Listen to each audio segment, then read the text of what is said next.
The history of Iran begins not with its borders, but with its ideas. Around 550 BCE, Cyrus II, known to the world as Cyrus the Great, united the Medes and Persians, forming what would become the Achaemenid Empire. It was not just one of the largest empires in ancient history, but also one of the most sophisticated. Its lands stretched from the eastern edges of the Indus Valley to the western shores of Asia Minor, touching parts of modern-day Libya and the Caucasus. But what distinguished the empire was not merely its size, it was its method of rule. Cyrus allowed conquered peoples to retain their customs, languages, and religions. His declaration, now preserved on the Cyrus cylinder, is often cited as one of the earliest expressions of human rights and governance through tolerance. In Babylon, he was welcomed as a liberator. In Anatolia, he allowed the continuation of local cults. And in the highlands of Iran, he established a new capital, Pasargadae, a city of stone walls and open gardens designed to reflect the harmony of order and freedom. His successors expanded and refined what he began. Under Darius I, the empire reached its greatest extent and developed a network of provinces known as satrapies. Governors, or satraps, administered these regions under a complex system of taxation and law, all while a royal road system and mounted couriers ensured information flowed across thousands of kilometers. The capital at Persepolis was both a symbol of imperial might and a practical administrative hub, where dignitaries from across the empire offered tribute in carefully choreographed ceremonies. The empire faced challenges, particularly from the Greeks. Darius and later Xerxes attempted to subdue the city-states of Greece, launching massive invasions that ended in defeat at battles such as Marathon and Salamis. These conflicts would echo for decades until the empire faced its ultimate challenge, the Macedonian king, Alexander the Great. In 330 BCE, after a swift series of victories, Alexander entered Persepolis. The city burned. Whether by accident, impulse, or calculated symbolism remains debated, but the Achaemenid Empire fell. With it ended centuries of Persian imperial unity. In its place rose the Seleucid Empire, a Hellenistic realm founded by one of Alexander's generals. Greek became the language of court and commerce, and cities like Susa and Ecbatana were remade in the image of Alexandria. But the Seleucid grip was tenuous. Local revolts and internal dynastic conflicts weakened the state. In northeastern Iran, a group of mounted warriors, descendants of the ancient Parni tribe, rose to challenge Greek authority. By the 3rd century BCE, the Parthians had established control over much of Iran. The Parthian Empire, while nominally centralized, was a feudal confederation of semi-autonomous nobles. They clashed repeatedly with Rome, trading victories and humiliations over the centuries.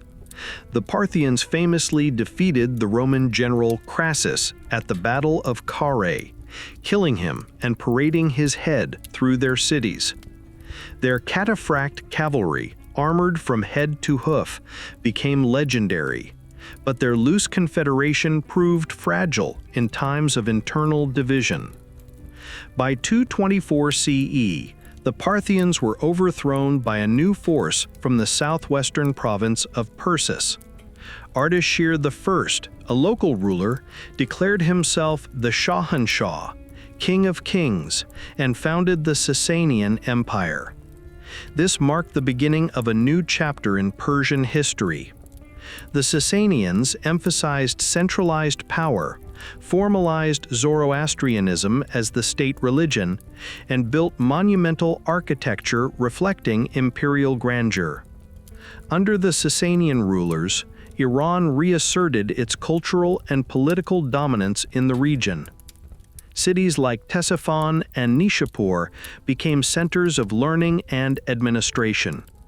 The legal system was standardized, temples were expanded, and new irrigation projects helped revive the agricultural economy. Persian became the lingua franca of administration, pushing back against centuries of Hellenization.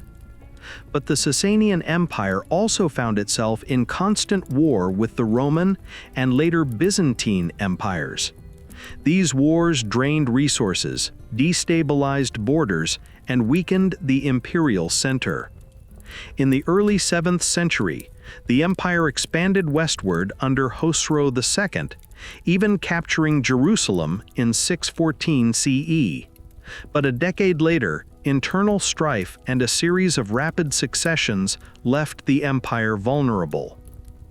In 636 CE, Arab-Muslim forces met the Sasanian army at the Battle of Al-Qadisiyah. The Persians, though numerous, were exhausted and divided. The Arab armies were disciplined, motivated, and led by generals with both religious conviction and strategic flexibility. After days of brutal combat, the Sasanian forces collapsed. Within a few years, the Arab armies had captured the Sasanian capital at Ctesiphon and dismantled the imperial court. The last Sasanian ruler, Yazdegerd III, fled east and was later assassinated. The empire that had once stood as Rome's rival was now gone. But Persia, the land, its people, and its identity, did not vanish. The initial Arab conquest was accompanied by heavy taxation, military garrisons, and a class-based administrative structure that placed Arab Muslims above non-Muslims, known as Zimmis. Zoroastrians, the majority religion at the time, were granted limited protections under Islamic law, but faced pressure to convert. Many did, over generations. Conversion to Islam allowed Persian elites to regain political relevance, avoid the jizya, non-Muslim tax, and participate in the expanding Islamic economy. Despite this, Persian identity did not dissolve. The Arabic language became dominant in administration and theology, but Persian traditions persisted in literature, science, architecture, and social customs. In the eastern provinces, especially Khorasan and Transoxiana, Persian nobles and scholars retained significant influence even under Arab rule. Under the Umayyad Caliphate, 661 to 750 CE, based in Damascus, Arabs consolidated power and treated non-Arabs as second-class Muslims.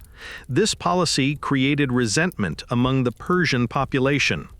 Arab tribal elites dominated military and political life, while Persian converts, known as Mawali, faced exclusion. In response, underground opposition grew.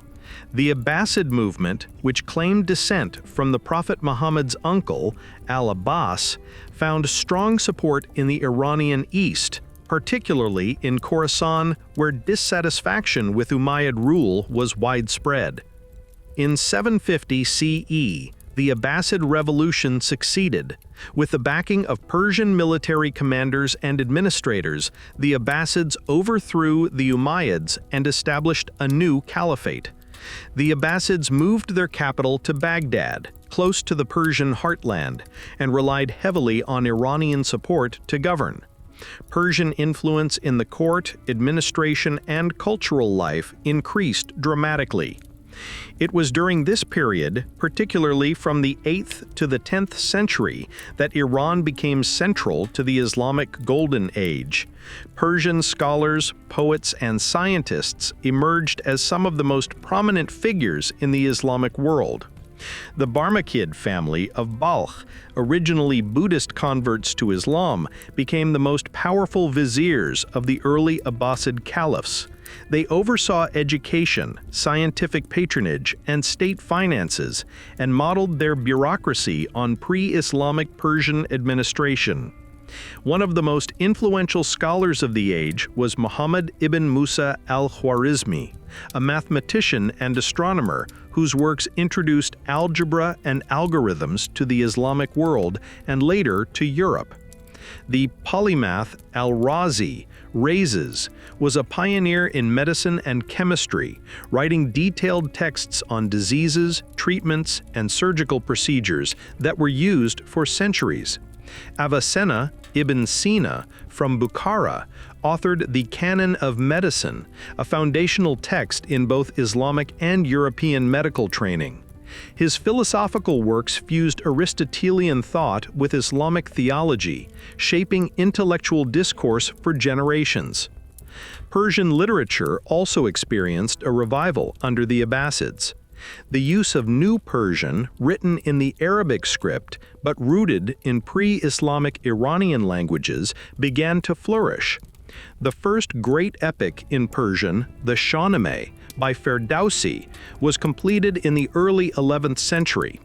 Though slightly after the Abbasid peak, it was the culmination of a centuries-long cultural renaissance that had started in Abbasid Iran. The Shahnameh preserved Iran's ancient myths, kings, and identity in poetic form, reasserting Persian cultural pride within the Islamic framework. Persian cities such as Nishapur, Marv, Herat, Rai, and Isfahan became hubs of learning, commerce, and political activity. Scholars from across the Islamic world traveled to study in Iran's libraries and madrasas. The House of Wisdom in Baghdad, founded under Abbasid patronage, was staffed largely by Persian scholars and translators, who rendered Greek, Sanskrit, and Syriac texts into Arabic, preserving and expanding the intellectual legacy of the ancient world. Meanwhile, Persian elites helped define the very structure of the Abbasid state. The Viziriate, modeled on the Sasanian concept of centralized bureaucratic governance, became a standard institution. Court etiquette, administrative record-keeping, taxation systems, and land distribution policies all reflected Persian precedent. Despite the Abbasids' embrace of Persian contributions, Iran was not politically unified during this period. Various regions were governed by semi-independent dynasties that operated in Abbasid name, but ruled autonomously. Among the earliest of these were the Tahirids in Khorasan, 820 to 872, followed by the Saffarids of Sistan, 861 to 1003, and the Samanids in Transoxiana and Khorasan, 819 to 999. These dynasties used Persian as the language of court, promoted Persian customs, and actively resisted Arab cultural dominance. The Samanid dynasty in particular played a decisive role in the rebirth of Persian culture. They sponsored poets, historians, and scientists, and presided over a vast Persian-speaking territory that rivaled the Abbasid core. Their capital, Bukhara, became a beacon of learning and literary activity. It was under their rule that New Persian literature emerged with force, proving that Persian identity could coexist and even flourish under Islamic rule. By the 10th century, the Abbasid Caliphate had entered a period of decline. While Baghdad remained a symbolic religious capital, political authority fractured. Persian military elites, known as the Buids, seized control of central Iran and Baghdad in 945, ruling in the caliph's name but exercising real power. The Buids further Persianized the Abbasid court and reinforced Shia Islam in several regions. Thus, by the end of the 10th century, Iran was no longer a land of conquest, but a cultural and intellectual engine driving much of the Islamic world. The Persian language had reasserted itself. Iranian scholars, scientists, and administrators had redefined the Abbasid legacy, and Persian dynasties had reclaimed a sense of autonomy and national identity. What began as military defeat in the 7th century had, within a few generations, transformed into cultural ascendancy. Iran's absorption into the Islamic world had not erased its character, it had reshaped it, and in doing so, it laid the foundations for the next major chapter in Iranian history. By the early 11th century, the Abbasid Caliphate had lost much of its effective authority. Power in Iran had fractured into a mosaic of regional dynasties, some Arab, some Turkic, many Persian. It was during this period of decentralization that the Seljuks, a rising Turkic power from the Central Asian steppes, entered the Iranian plateau. The Seljuks were originally pastoral nomads who had converted to Islam in the late 10th century. Under the leadership of Tughril Beg, they swept across Khorasan and defeated the Ghaznavids at the Battle of Dandan Khan in 1040. By 1055, Tughril entered Baghdad, where the Abbasid Caliph formally invested him with the title of Sultan. This established the precedent of a Sunni Muslim military protector ruling in the name of a symbolic religious figurehead. Though the Seljuks were of Turkic origin, they adopted Persian as the administrative and literary language of their court. Their viziers were almost exclusively Iranian, and their institutions were modeled on long-standing Persian precedents. The most famous of these administrators was Nizam al-Mulk, who served as vizier under Alp Arslan and Malik Shah. Nizam established a series of state-sponsored madrasas, known as the Nizamiyah, across Iran and Iraq, aiming to promote Sunni orthodoxy and counter Shia influence. Under the Great Seljuk Empire, Iran experienced relative stability and cultural development. Isfahan became the capital and was transformed with new mosques, schools, and public works. Trade routes were secured, taxes were regularized, and local rulers were subdued. Persian literature flourished during this era, with poets like Omar Khayyam composing his Rubaiyat and scholars like al-Ghazali reshaping Islamic theology and philosophy. But the cohesion of the Seljuk state was short-lived. After Malik Shah's death in 1092, the empire fractured among rival princes. Internal power struggles, combined with pressure from crusaders in the west and nomadic incursions in the east, weakened the Seljuks' grip. By the early 12th century, their dominance had faded, and Iran again became a patchwork of competing powers. That fragile balance was shattered in 1219, when a new force emerged from the steppes of Mongolia. Genghis Khan's armies swept through Central Asia with unprecedented speed and ferocity. Cities that resisted were razed, populations were massacred, fortresses that had stood for centuries were reduced to rubble. In 1220, the Mongols invaded northeastern Iran. Nishapur, Herat, and Merv, some of the most cultured and populous cities in the Islamic world, were destroyed. The scale of devastation was immense. At Merv, reports suggested that up to 700,000 inhabitants were killed in the single campaign. Irrigation systems were ruined, libraries were burned, and artisanal industries collapsed. The Mongol conquest marked not just a political upheaval, but a demographic and economic catastrophe. Iran's population declined sharply, its farmland reverted to desert, and its urban centers were emptied. The trauma of the Mongol invasion would leave an imprint on Persian historical memory for centuries. Following the initial conquests, the Mongols established the Ilkhanate in Iran, formally beginning in 1256 under Hulagu Khan, a grandson of Genghis Khan. While early Ilkhanid rule was brutal and extractive, it gradually softened as the Mongols settled and converted to Islam. The Zan Khan, who ruled from 1295 to 1304, embraced Sunni Islam and began rebuilding Iran's cities and infrastructure. Under Ghazan and his successor, Urgatu, the Ilkhanate court became a center of cultural and scientific revival. Persian once again became the language of administration. The capital at Tabriz attracted scholars, poets, and artisans. Astronomical observatories were built. Manuscript production resumed. The visual arts, including miniature painting and calligraphy, flourished under Mongol patronage. Yet the Ilkhanate remained politically unstable. Succession disputes, court intrigues, and economic pressures, compounded by the Black Death in the mid-13th century, undermined their rule. By 1357, the Ilkhanate disintegrated, and Iran was once again divided among regional warlords and tribal confederations. Out of this chaos emerged another figure from Central Asia, Timur, also known as Tamerlane.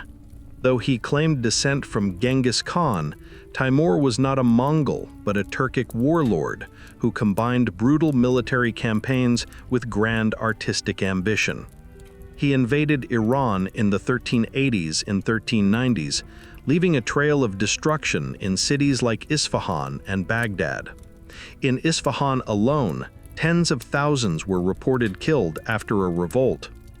Timur's campaigns were marked by both architectural patronage and large-scale violence. He forcibly relocated artisans and scholars to his capital, Samarkand, which became one of the most magnificent cities of its time. Though he ruled Iran through puppet governors, his conquests disrupted local governance and shattered any lingering post-Ilkhanid stability. Following Timur's death in 1405, Iran again fragmented into smaller kingdoms. Yet culturally, the Timurid period saw a flowering of Persian art, science, and literature. The city of Herat, ruled by Timur's son Shah Rukh and later by his grandson Hussein Baikara, became a major center of Persian Renaissance. It was here that painters like Behzad, poets like Jami, and historians like Mirquand produced works that defined Persian cultural identity for centuries. But by the late 15th century, political authority in Iran remained fractured. The Timurids were fading, tribal confederations were rising, and sectarian divisions between Sunni and Shia Muslims were deepening. Amidst this vacuum, a new force was preparing to reshape Iran, one that would alter not just its politics, but its faith. The Safavid movement was growing quietly, rooted in mysticism and militant Shi'ism. And in 1501, its leader, a teenage warrior named Ismail, would emerge to claim both crown and creed, marking the beginning of modern Iranian statehood. In the early 15th century, Iran was fragmented. Turkic tribal confederations dominated the political landscape, while Sunni Islam remained the dominant sect in most regions. But deep within the mountains of northwestern Iran, a revolutionary force was taking shape. The Safaviya Sufi order, originally Sunni and spiritual in nature, had begun evolving into a militant Shia movement. Its transformation was both theological and political, and its ambitions were imperial. In 1501, Ismail I, barely 14 years old, led his followers into Tabriz and declared himself Shah of Iran. With this act, he not only established the Safavid dynasty, but also proclaimed Twelver Shia Islam as the official state religion. It was a defining moment in Iranian history.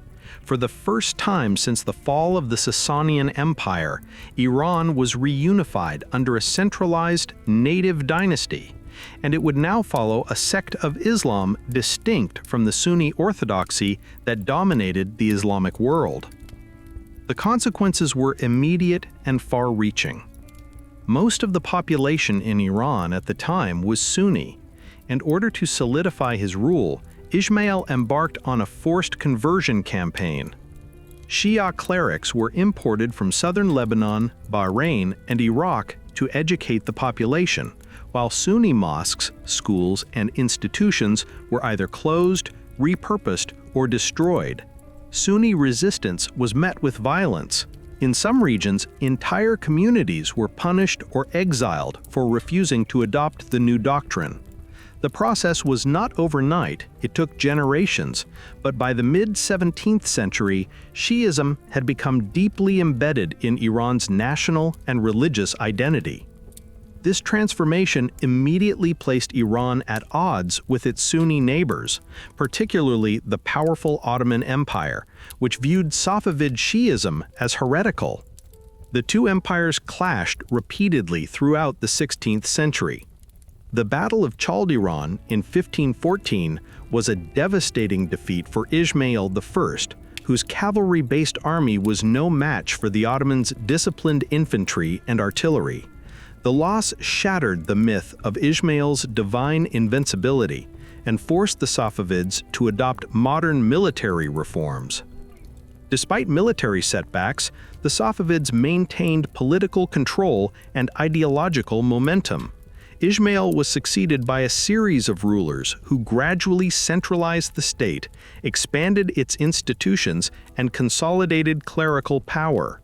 But it was under Shah Abbas I, who reigned from 1588 to 1629, that the Safavid Empire reached its political, military, and economic peak.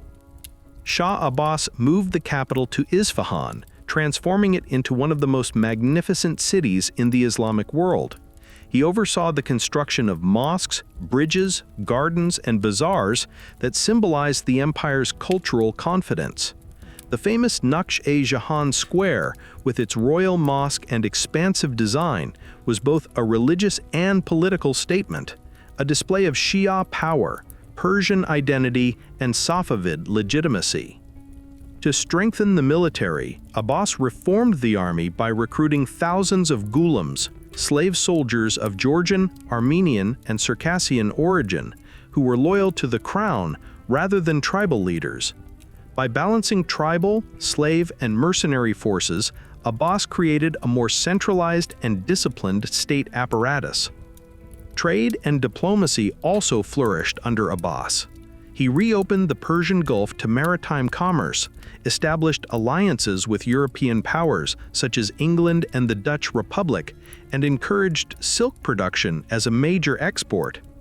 Christian minorities, particularly Armenians, were relocated to New Julfa near Isfahan, where they were granted autonomy in exchange for economic productivity.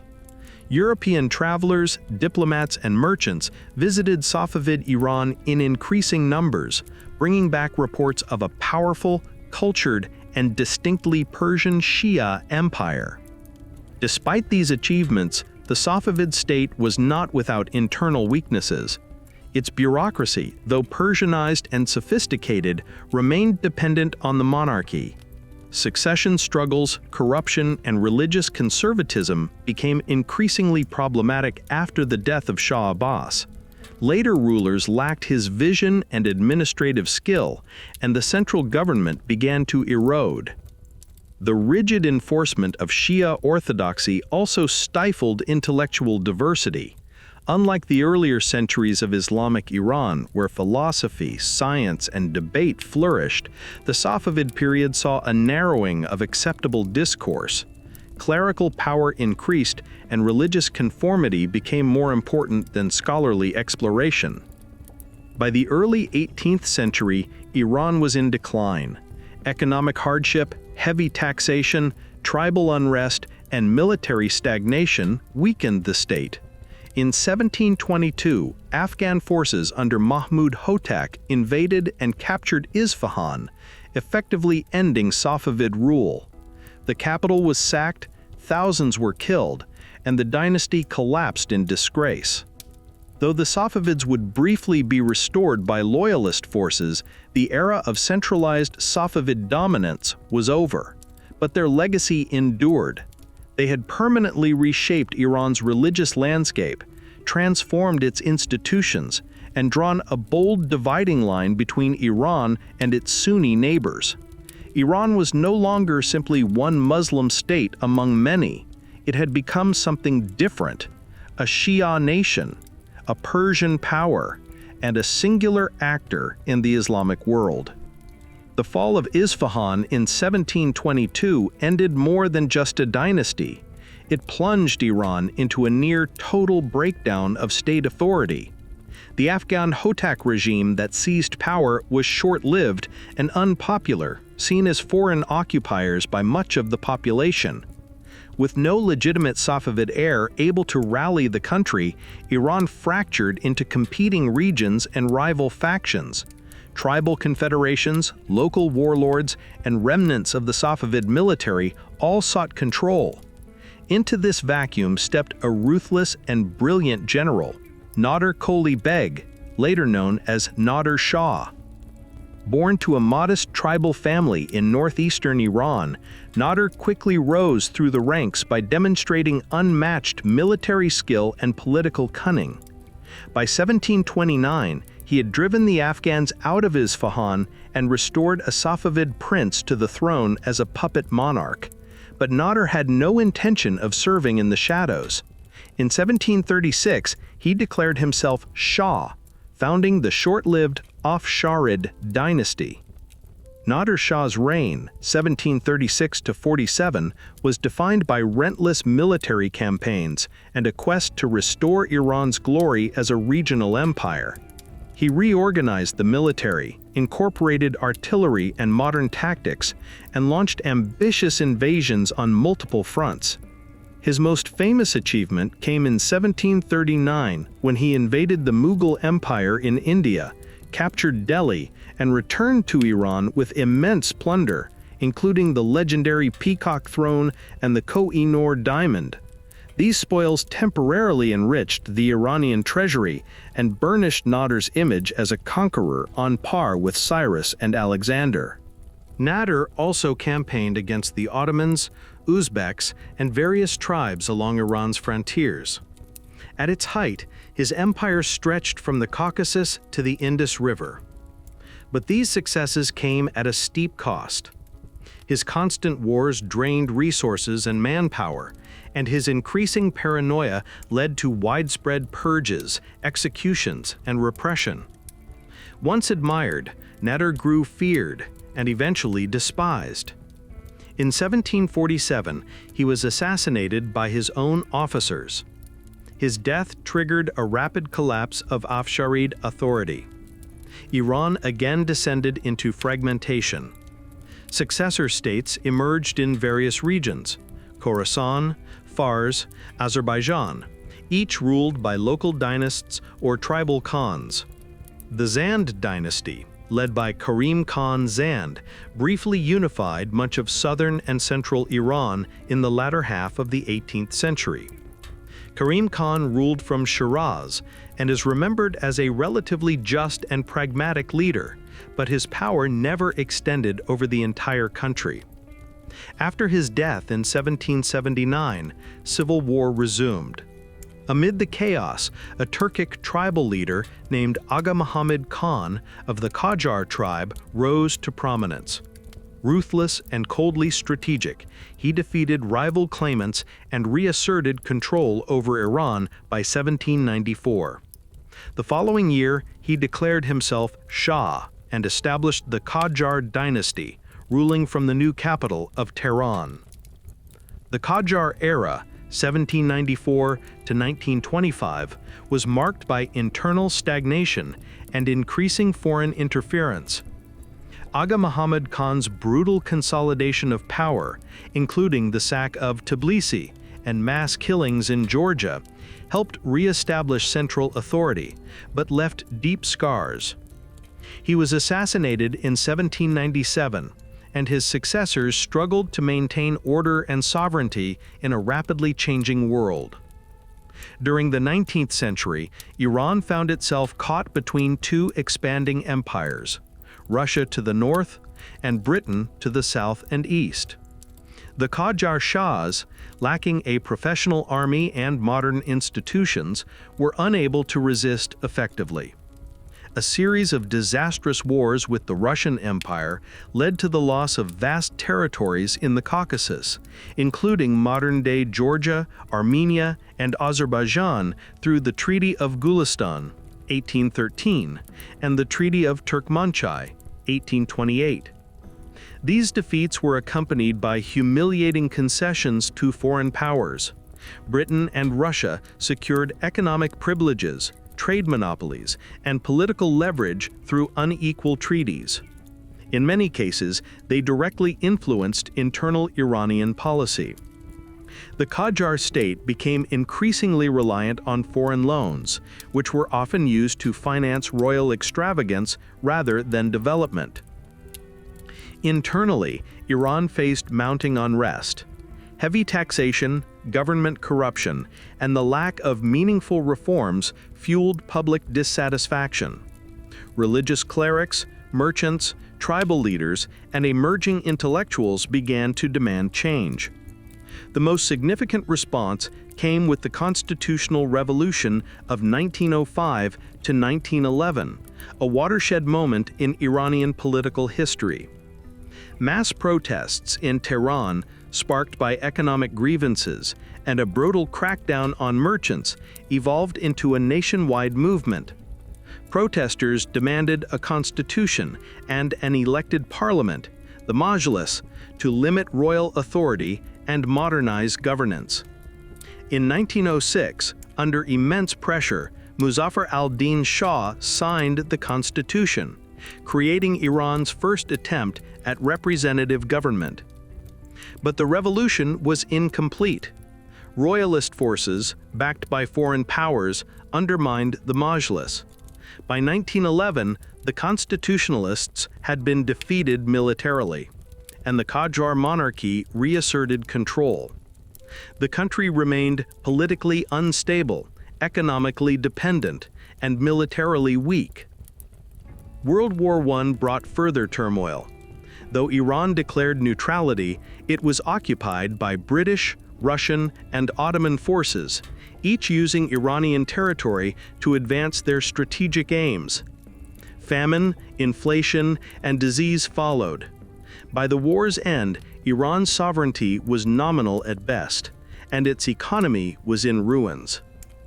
By the 1920s, it was clear the Qajar dynasty could no longer rule effectively. Widespread dissatisfaction with royal incompetence, foreign domination, and a failure to modernize created fertile ground for a new order. And once again, power would shift, not through royal succession, but by force. After returning to power in 1953 with the backing of American and British intelligence services, Mohammad Reza Shah Pahlavi began to consolidate his rule. The constitutional limits on royal authority were rendered meaningless. Parliament became a formality. Opposition parties were banned or tightly controlled, and press freedoms disappeared. The Shah, now firmly aligned with the United States during the Cold War, received substantial military and economic aid. Iran was officially a monarchy, but in practice, it became a personalist, authoritarian regime. In 1963, the Shah launched a broad package of social and economic reforms known as the White Revolution. Framed as a revolution from above, the plan sought to rapidly modernize Iran while preempting a communist uprising. Its 6 primary points included land reform, the nationalization of forests, the sale of government-owned enterprises to the private sector, voting rights for women, educational reforms, and the formation of a literacy corps. Land reform was the most ambitious and controversial aspect. The Shah dismantled the traditional land-owning aristocracy, redistributing property to millions of small farmers.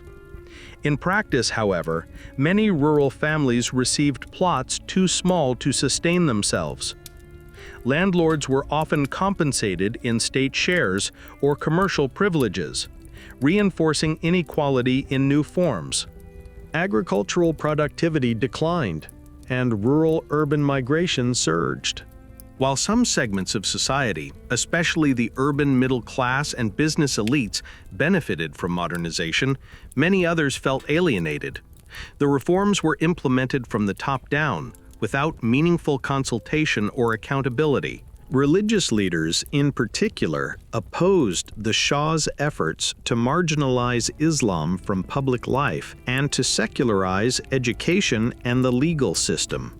The most vocal critic of the Shah's agenda was a cleric from Qom, Ruhollah Khomeini.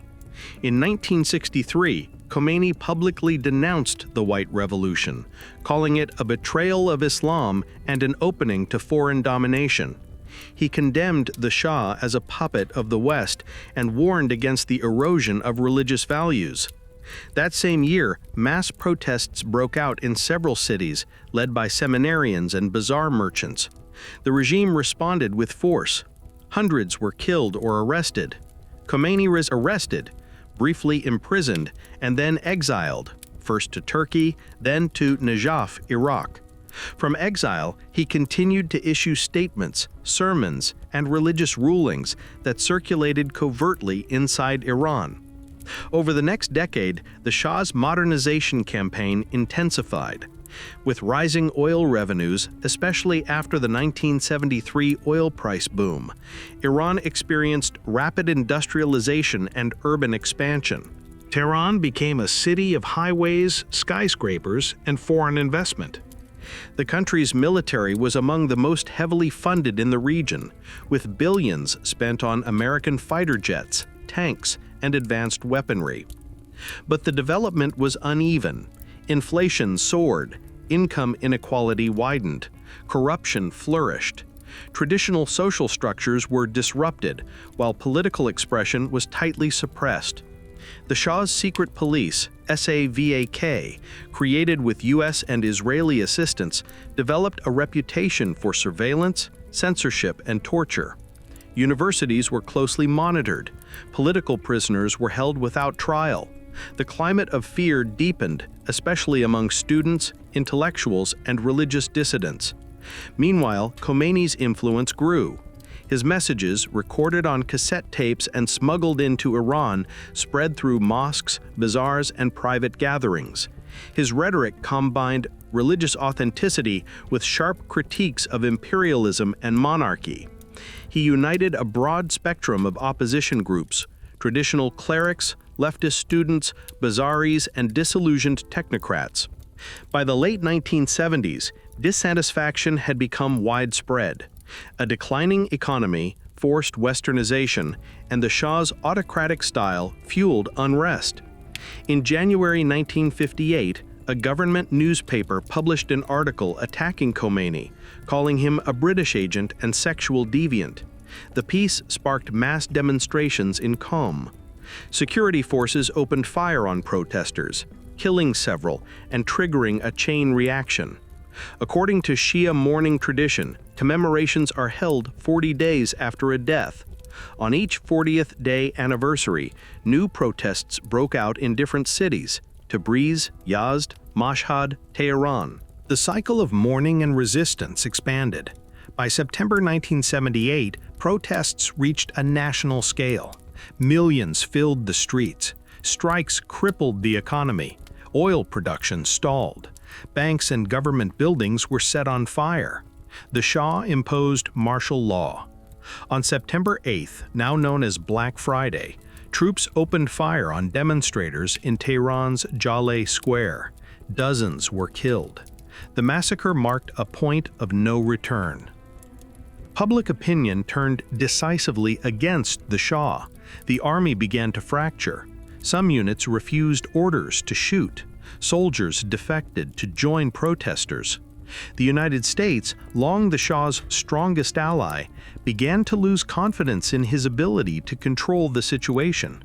Behind the scenes, American officials debated whether to support a transition or prepare for collapse. In January 1979, the Shah left Iran, citing medical reasons. It was clear he would not return. On February 1st, after 15 years in exile, Ayatollah Ruhollah Khomeini returned to Iran. He was greeted by millions at the airport. His arrival marked a decisive shift from protest movement to revolutionary moment.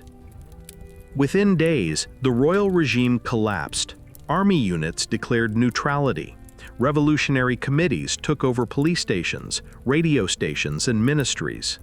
On February 11, 1979, the monarchy officially fell. Iran's 2,500-year history of kingship, from the Achaemenids to the Pahlavis, had ended. What emerged in its place was something entirely new, an Islamic republic governed by the doctrine of Vilayat-e-Faqih, or the guardianship of the Islamic jurist. The revolution, once a coalition of diverse ideologies, would soon become tightly controlled by Khomeini and his clerical circle. But for now, Iran stood transformed, a theocratic state, born from the ashes of monarchy and positioned at the center of global attention. In the aftermath of the 1979 revolution, Iran stood at a crossroads. The monarchy had fallen, but the structure of the new state was still being negotiated. Initially, a wide range of political groups, including nationalists, Marxists, liberals, and Islamists, competed for influence. Many believed the revolution would yield a pluralistic or democratic republic, but within months, power began to centralize in the hands of one faction, the clerical movement led by Ayatollah Ruhollah Khomeini. A national referendum was held in April 1979, asking a simple question: do you want an Islamic republic? With no alternative options on the ballot and state media firmly under clerical control, the government claimed a 98% yes vote. Soon after, the provisional secular government collapsed under pressure from revolutionary committees and Islamist militias. In December, a new constitution was ratified by referendum. It enshrined Shia Islamic principles as the foundation of governance and created the post of supreme leader, a position held exclusively by a senior Islamic jurist with sweeping powers over military, judiciary, and national policy. Khomeini was appointed as the first supreme leader, effectively making him the most powerful figure in the country. Beneath the surface, ideological purges had already begun. Revolutionary courts tried and executed former officials from the Pahlavi regime. Leftist and secular groups, once allied with Islamists in opposing the Shah, were sidelined or violently repressed. The newly formed Islamic Revolutionary Guards Corps, or IGRC, became both a military force and an internal security apparatus, loyal not to the nation, but to the revolution and its clerical leadership. Then came the defining international rupture. On November 4, 1979, just months after the revolution, a group of Iranian students stormed the U.S. Embassy in Tehran, seizing 66 American diplomats and staff. The students claimed they feared a repeat of the 1953 coup and demanded the extradition of the Shah, who was in the United States receiving medical treatment. The hostage crisis lasted 444 days, captivating global headlines and destroying U.S.-Iran relations. The Carter administration attempted negotiations and a failed military rescue mission, Operation Eagle Claw, which ended in disaster in the Iranian desert. The failure humiliated the U.S. government and contributed to Carter's loss in the 1980 presidential election. The hostages were eventually released on January 20, 1981, the day Ronald Reagan was inaugurated. The crisis made Ayatollah Khomeini a hero to many Iranians. It gave the Islamic Republic a symbol of defiance against imperialism and cemented anti-Americanism as a pillar of revolutionary ideology. Domestically, it provided the regime with justification for tightening control, silencing dissent, and purging opponents under the banner of national unity and resistance. But soon a far more devastating challenge would emerge, not from within, but from across the western border. In September 1980, Iraqi President Saddam Hussein ordered an invasion of Iran, hoping to seize the oil-rich Khuzestan province and exploit Iran's post-revolutionary disarray. Saddam believed Iran's military was weakened, its leadership divided, and its Arab-majority border regions ready to defect. He expected a swift victory. Instead, he ignited one of the longest and bloodiest wars of the 20th century. The Iran-Iraq War, 1980 to 1988, would last 8 years, claiming over 1 million lives. The conflict saw trench warfare, chemical weapons, ballistic missile attacks on cities, and waves of young Iranian volunteers, many barely teenagers, sent across minefields in human wave assaults. Iranian propaganda glorified martyrdom, portraying the war as a sacred defense of Islam and the revolution. Militarily, Iran managed to halt the Iraqi advance by 1982 and even pushed deep into Iraqi territory. However, internal political repression escalated alongside the war effort. The regime used the war to justify mass arrests and executions of leftists, student activists, and political opponents. In 1988, thousands of political prisoners were executed in secret following an internal fatwa issued by Khomeini, one of the darkest episodes in the Islamic Republic's history. Internationally, Iraq received backing from the West and the Arab Gulf states. The United States provided intelligence and diplomatic cover to Saddam Hussein, while also covertly selling weapons to Iran in what became known as the Iran-Contra affair.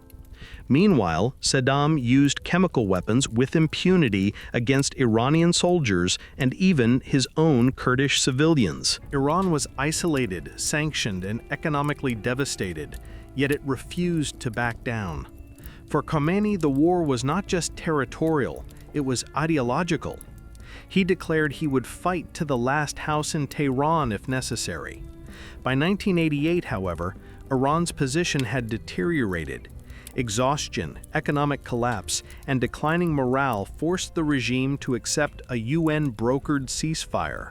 Khomeini described the decision as drinking from a poisoned chalice. The war left Iran militarily hardened, but economically shattered. Millions of Iranians were displaced, disabled, or bereaved. Entire cities were reduced to rubble. Yet the regime survived and was stronger for it. The Revolutionary Guards gained prominence, war veterans entered politics, and the state apparatus expanded to reach every level of society. When Ayatollah Khamenei died in 1989, he left behind a republic defined by its resistance, but also by its contradictions. It had overthrown monarchy only to build a theocracy. It had promised justice but delivered repression. And it had fought imperialism while increasingly militarizing its own society. A new supreme leader was selected, Ayatollah Ali Khamenei, a former president and close Khomeini ally.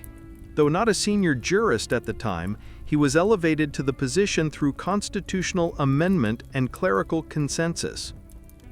As Iran prepared to enter the 1990s, it faced a new set of challenges: economic reconstruction, ideological fatigue, generational change, and a rapidly evolving world order after the end of the Cold War. But the Islamic Republic had survived its birth and its first major war, and was now prepared to assert itself as both a regional force and a permanent power. The 1988 ceasefire brought a moment of stillness after nearly a decade of war. But Iran's wounds were deep: economic, infrastructural, psychological. Entire cities had been flattened. Oil exports had collapsed. Inflation soared. Millions of veterans and widows needed state support. The revolutionary regime, still only a decade old, faced the monumental task of rebuilding a broken nation. With the death of Ayatollah Khamenei in 1989, the Islamic Republic lost its founding figure. But power did not fracture. The clerical elite quickly elevated Ali Khamenei, previously president and a close Khamenei confidant, to the position of supreme leader.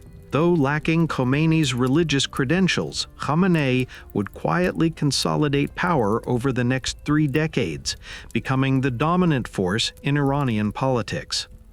Alongside Khamenei, a new president emerged, Ali Akbar Hashemi Rafsanjani. He was pragmatic, wealthy, and deeply connected within the clerical establishment. As president, 1989 to 1997, Rafsanjani focused on economic liberalization and post-war reconstruction. He opened Iran's markets to limited foreign investment, launched infrastructure projects, and tried to attract expatriate capital. But he faced resistance. The Revolutionary Guards had become an economic force of their own, securing contracts, seizing assets, and positioning themselves as protectors not only of ideology but of state wealth. Corruption surged, inequality widened. Many Iranians felt the revolution's promises had been betrayed. Then, in 1997, the country delivered a surprise. In a landslide victory, a little-known cleric and reformist named Mohammad Khatami was elected president, defeating the conservative establishment's preferred candidate. His campaign called for a dialogue of civilizations, more civil liberties, freedom of the press, and better relations with the West. Khatami's presidency marked a brief but significant opening. Dozens of newspapers were launched, student debates flourished, civil society groups multiplied, diplomatic overtures were made to the European Union and the United Nations.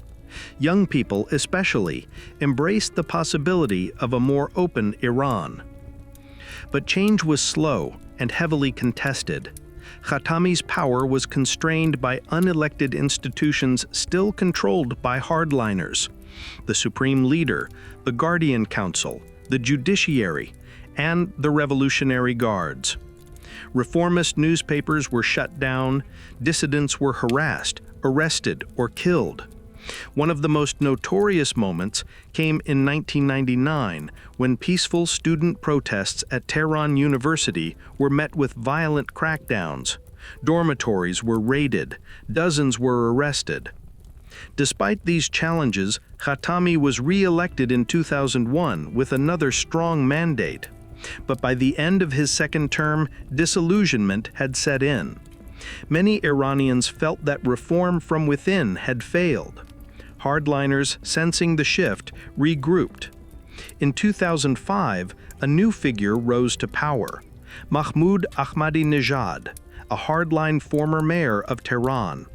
Pious, populist, and fiercely anti-Western, Ahmadinejad's presidency marked a sharp turn. He appealed to Iran's poor with promises of subsidies and housing, while denouncing both American imperialism and internal corruption. But his most lasting legacy would revolve around Iran's nuclear program. Though Iran had pursued nuclear technology since the Shah's era, with help from the US in the 1960s, it wasn't until the early 2000s that the program came under intense international scrutiny. In 2002, an Iranian exile group revealed the existence of previously undeclared nuclear facilities at Natanz and Iraq. Western intelligence agencies quickly confirmed the findings. The international community accused Iran of pursuing a secret path to nuclear weapons. Iran insisted its program was for peaceful energy use. The debate became a global standoff. Under Ahmadinejad, the government ramped up uranium enrichment, expelled inspectors, and made defiant speeches at the United Nations. In 2005, he notoriously called for Israel to be wiped off the map, a statement that drew global condemnation and worsened Iran's isolation. The United Nations Security Council imposed rounds of economic sanctions, targeting Iran's banking, energy, and arms sectors. By the early 2010s, the country's economy was under immense pressure. Inflation rose, unemployment soared, the currency plummeted. Meanwhile, the Islamic Republic was extending its influence beyond its borders through a network of proxy alliances and asymmetric warfare. Iran became a central patron of Hezbollah in Lebanon, a supporter of Hamas in Gaza, and a backer of Shia militias in Iraq, especially after the 2003 U.S. invasion toppled Saddam Hussein.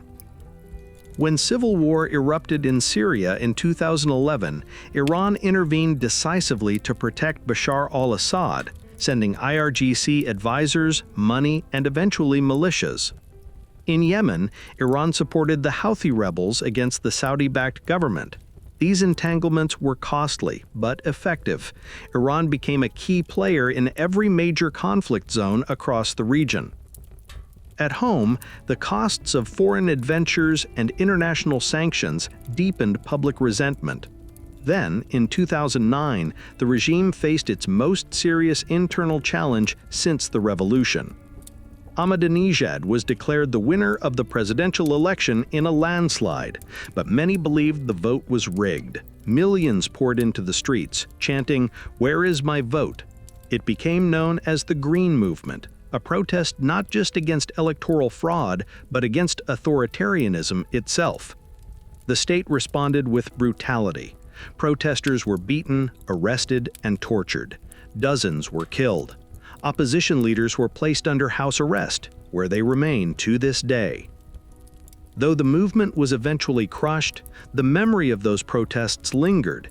It was a reminder that beneath the surface, the Islamic Republic was still struggling to contain the democratic aspirations of its own people. By the early 2010s, Iran stood at a critical juncture. Isolated abroad, restless at home, but increasingly influential across the Middle East. The next major turning point would come through diplomacy and a controversial nuclear deal that would once again reshape Iran's relationship with the world. By the early 2010s, Iran's economy was buckling under the weight of international sanctions. Oil exports, once its economic lifeline, were cut in half. Banks were severed from global systems. Basic goods became expensive. Foreign companies fled. Public discontent simmered across cities and provinces. But Iran had leverage. Despite pressure, it had steadily increased its uranium enrichment capacity. Western intelligence estimated that, if it chose to weaponize, Iran could be within months of building a nuclear bomb. Diplomacy became urgent. In 2013, amid economic desperation and growing political frustration, Iranians elected a moderate cleric, Hassan Rouhani, as president.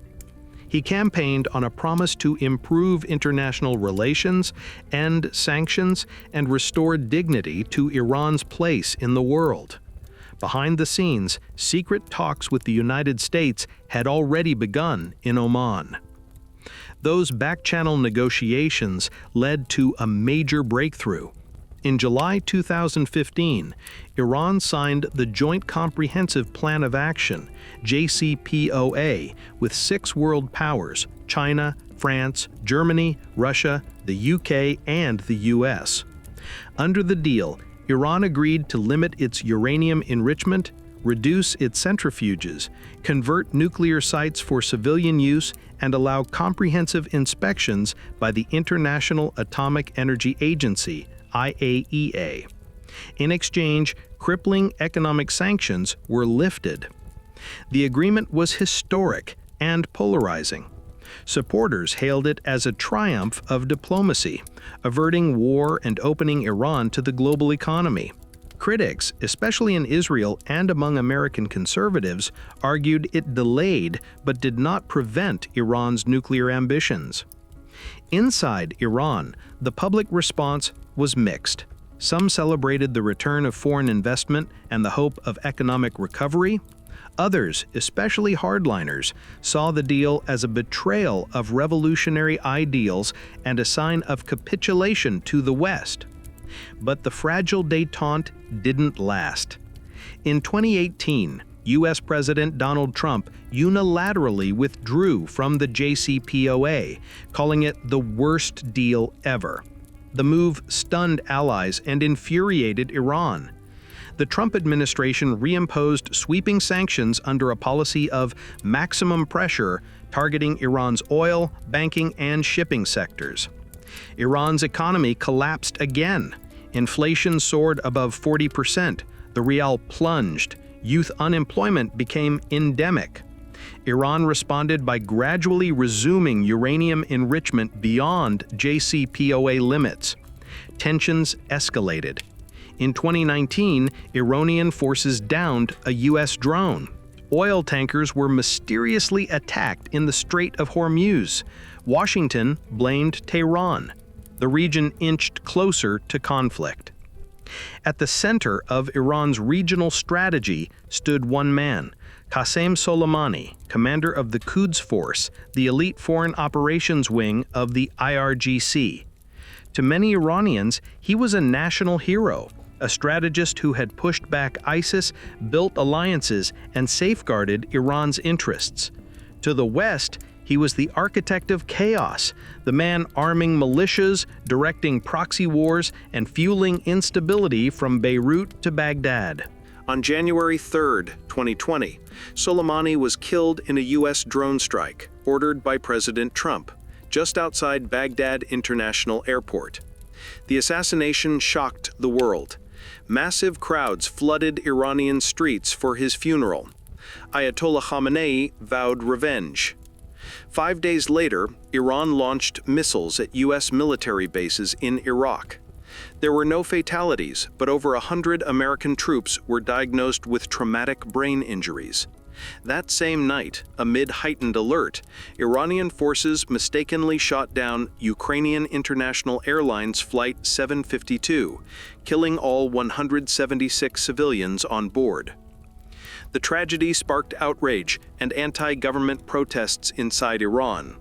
Soleimani's death marked a turning point, not just in the shadow war with the U.S., but within Iran itself. His absence left a vacuum in Iran's foreign policy machinery. Meanwhile, the regime faced growing unrest at home. Throughout the 2020s, sporadic protests erupted over economic hardship, corruption, and political repression. In 2022, the death of Mahsa Amini, a young woman arrested by the morality police for allegedly violating the hijab law, ignited a nationwide movement. Women took to the streets, cutting their hair and burning headscarves in defiance. The slogan, "Woman, Life, Freedom," echoed through cities across the country. The state responded with violent crackdowns. Hundreds were killed, thousands arrested. Internet blackouts and mass trials followed. But the protests revealed deep generational anger, especially among women and youth, toward a regime that seemed increasingly out of step with its people. Meanwhile, Iran deepened its regional alliances. It armed Hezbollah in Lebanon, Hamas and Islamic Jihad in Gaza, and multiple Shia militias in Iraq and Syria. In Yemen, it continued to support the Houthis in their war against a Saudi-backed coalition. These alliances gave Iran a sprawling network of influence, but also increased the risk of confrontation with Israel and the United States. As the decade progressed, global powers attempted to revive the nuclear deal, but with little success. Mutual distrust and domestic political shifts on both sides made diplomacy nearly impossible. Then, in October 2023, Hamas launched a surprise attack on Israel, triggering a massive Israeli response in Gaza. Though Iran denied direct involvement, its support for Hamas placed it at the center of escalating tensions. Israel and the U.S. warned that any regional retaliation from Iran or its proxies would be met with force. Iran, in turn, declared it would not tolerate attacks on its allies. The stage was set for a wider war. By early 2025, the long-simmering tensions between Iran and Israel finally boiled over, marking the first time in history that the two nations would engage in open conflict. The consequences would be global. For decades, Israel and Iran had fought a war in the shadows through proxies, sabotage, cyber attacks, and assassinations. But in April 2025, that shadow war became something far more dangerous, a direct, state-to-state confrontation. It began with a single explosion. On April 1, 2025, a suspected Israeli airstrike targeted an Iranian consulate in Damascus, Syria, killing 7 members of Iran's Islamic Revolutionary Guard Corps, including 2 high-ranking Quds Force commanders. Iran's supreme leader, Ali Khamenei, publicly vowed retaliation. In Tehran's Friday sermons, clerics promised swift and unforgettable justice. Less than 2 weeks later, on April 13th, Iran launched an unprecedented direct attack on Israeli territory. Over 300 drones and missiles were fired from Iranian soil, supported by launches from Iraq, Syria, and Lebanon. It marked the first time in history that Iran had attacked Israel directly from within its own borders. But Israel was not alone. In coordination with the United States, the United Kingdom, France, and Jordan, Israeli defense forces activated their Iron Dome, David Sling, and Arrow missile defense systems. Fighter jets from the U.S. and allied countries intercepted many of the projectiles before they reached Israeli airspace. The operation was described by analysts as one of the most complex aerial defense responses ever mounted. The damage in Israel was limited. A few missiles struck remote military facilities. One young girl in southern Israel was seriously injured. But the symbolism of the attack was immense. Iran had crossed a red line. Israel had no choice but to respond. On April 15, Israel launched a precision retaliatory strike deep inside Iran. The exact targets remain classified, but satellite images confirmed explosions at the Isfahan military air base near one of Iran's nuclear facilities. Reports emerged of secondary strikes on IRGC command posts and weapons depots. Iran claimed minimal damage, but footage circulated online suggested otherwise. Markets trembled, oil prices spiked, civil aviation routes across the Middle East were canceled or rerouted. World leaders issued urgent calls for de-escalation. China and Russia supported Iran's right to retaliate. The US and EU backed Israel's right to defend itself. But both countries, it seemed, had no appetite for full-scale war. Behind closed doors, back-channel negotiations, likely brokered by Qatar or Oman, began almost immediately. Neither side wanted a regional conflagration that could spiral into World War III. By April 19, both countries signaled that the immediate phase of escalation was over. No further missiles were launched. The human cost, while relatively low compared to major wars, was not insignificant. Dozens were killed across Lebanon and Syria in the lead-up and aftermath. Iranian military personnel suffered losses. Civilians across the region were gripped by fear. But the political cost may be even greater. In Israel, Prime Minister Benjamin Netanyahu declared victory and deterrence restored. Yet questions lingered about the limits of Israel's defense capabilities if Iran had used its full arsenal. In Iran, state media framed the attack as a show of strength and resolve. But internally, many Iranians, already weary from economic hardship and years of repression, saw the episode as dangerous brinksmanship. In Washington, President Donald Trump faced deep divisions. Conservative hawks demanded aggressive measures against Iran, while career diplomats and establishment figures urged restraint and a strategic pivot back toward diplomacy and rebuilding nuclear agreements. Analysts now warn that the 2025 clash ended quickly. The risk of future war remains higher than ever. Iran has demonstrated both its reach and its willingness to act. Israel has shown it will not tolerate existential threats, and the region remains a powder keg, tied together by religion, history, oil, and arms. What comes next depends on who blinks first. Diplomacy may have a brief opening, but the weapons are still loaded. The alliances are shifting, and the clock is ticking. This is not the end of the Iran-Israel conflict. It may only be the beginning of something far more dangerous.